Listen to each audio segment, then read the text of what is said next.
Hey, small groups. Welcome to week 7 of Out of the Quiet. As this week we dive into the subject on dealing with dandelions.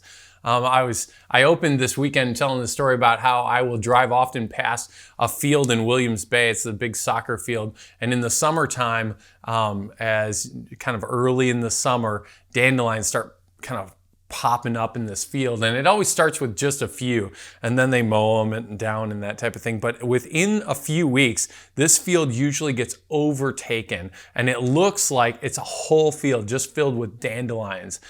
Just so you see yellow and white everywhere. And then what will happen is I'll come to work, and then on my way home, I'll go home, and the whole field will have been recently mowed, and it looks green. It looks great. And you're looking at that like, oh, that's what the field looks like. That's what it should look like. But I just remind myself as I look at it, I'm like, it'll only look that way for about 24 hours, because within 24 hours, all those dandelions are going to just start popping up again. And the reason why is because they haven't dealt with the roots. If you don't deal with the roots, they're still there and they're still going to leave an impact. And this week, as we talk about this subject about dealing with dandelions, it really was a subject that takes us to this place about addressing roots, kind of what are the issues below the surface. When I was talking with Steve Brown about what's the difference between this and bungees, bungee cords are these things that a lot of times are really obvious. Like I'm struggling with unforgiveness. Okay, so I got to cut that bungee cord of unforgiveness. But these type of things with dandelions, we're talking about things that you may not see from the surface. There's something below the surface. I use this story that always comes to mind when I think about this, that Robert Lewis told in his series, The Quest for Authentic Manhood. He talks about this man who was a highly successful businessman who was always kind of chasing after the next thing, and he did really well in business.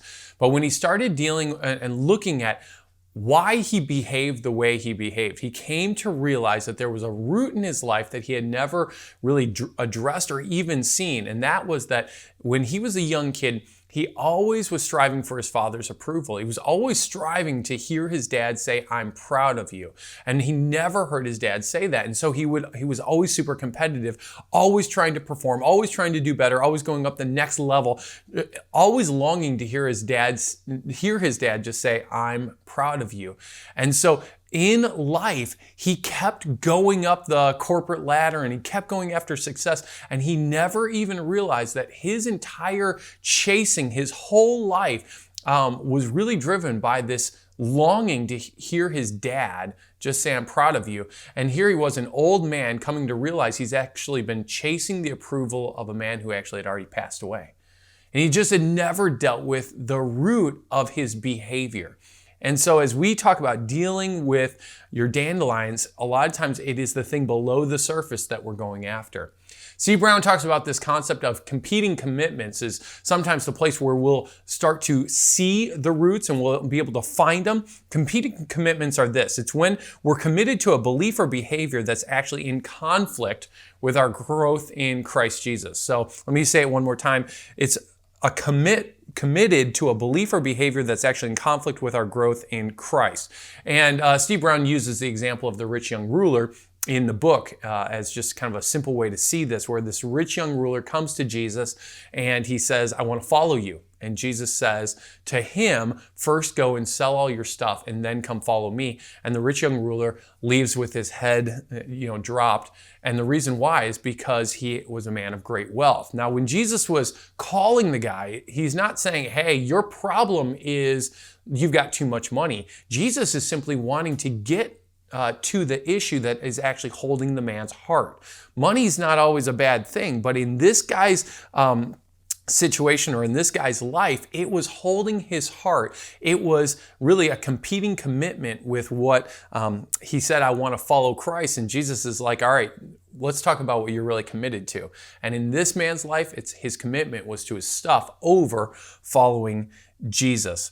And when we get to competing commitments, a lot of times the places where we'll be able to discover it is in this realm of usually our time, talents, and treasures. Here, let me give you a few examples of where we'll often see it in a church setting. People, in regards to time, it might come out this way. "I don't have time to be in a group because," fill in the blank. Now, you're in a group, way to go, you've made time for that. In terms of talents, it might be, "I'm not able to serve yet because. In terms of treasure, it might be I don't yet give because. And whatever comes after that because is usually something that whatever they say usually is what they're committed to. There's something that they're giving their time to or their talent to or their treasure to that, if they're honest, right now is taking priority. They're committed to that over their walk with Jesus. And the point is, most of us actually have competing commitments. Sometimes they're really silly, like an example of how sometimes we can recognize a simple, silly competing commitment. Like in my life, I've got a phone in my pocket, and I play a silly game on my phone. It's a game where I war and battle, and the battles are 3 minutes long. And so sometimes what will happen is, and in my mind, I'm like, well, it's only 3 minutes. I can give 3 minutes. But sometimes my kids will come up to me and they'll be like, Dad, and they want my attention, but I'm committed to my silly game. And I'll say, well, look at the time. I'll be 1 minute, 27 seconds, and then I'm with you.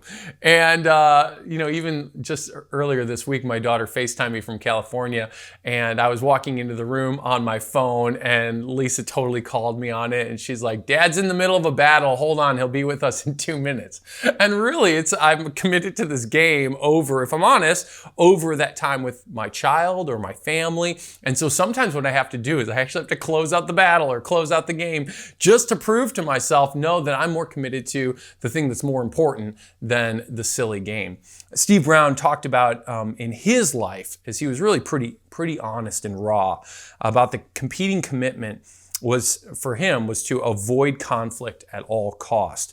And he walks back to a time in his life when his parents were going through a divorce, and he became kind of the peacemaker, and he equated all conflict as negative.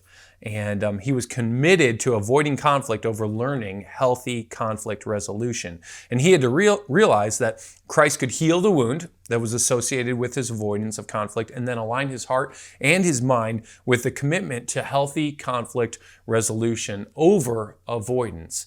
And for all of us, there are things that, if we're honest, we have these competing commitments where we're more committed to a belief or a behavior that's actually in conflict with our growth in Christ, or just more healthy behavior that we want to live out in our lives. And so in your small groups, where do you sense that there may be some hidden roots in your life, or what are some competing commitments that you see right now in your life? Maybe just talk about some of those things and then build some steps of how am I going to take some strategic moves to make Christ priority over this other belief or behavior that's actually holding me back. So enjoy your conversations, and we will see you guys next week.